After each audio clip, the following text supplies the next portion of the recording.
Arjun had always heard the stories about the old forest, how people went in and never came out, how strange lights moved between the trees and shadows whispered names that no one should hear. He never believed them until the night his sister fell sick and the healer said only a rare blue herb deep inside that cursed place could save her. With nothing but a lantern and his father's rusted knife, Arjun stepped into the forest. The silence was instant and absolute, so heavy it felt like the air itself was holding its breath. The ground was damp and soft, as though it hid things buried long ago. His lantern's light seemed to die after only a few feet, swallowed by the black. Shapes twitched in the corners of his vision, always gone when he turned his head. Then came the smell, wet, rotting, thick enough to taste. He had gone only a short way when he heard footsteps behind him.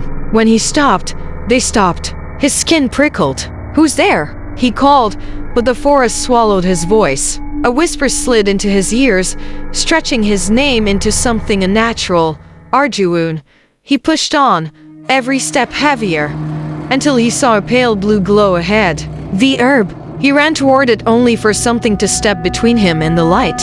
It was tall, thin, and wrong, its limbs bending backward, its head cocked at an impossible angle. Two black eyes opened in its face, swallowing all light. 100 voices spoke at once from its mouth. "Leave, or she dies." Arjun's fear trembled inside him, but he thought of Mira's pale face and said, "Take me, but not her."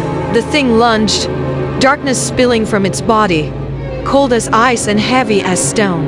It wrapped around his throat, squeezing, but Arjun drove his knife into its chest. For a heartbeat, it felt like stabbing smoke, then the blade struck something solid, and the creature let out a scream so sharp it cut the air.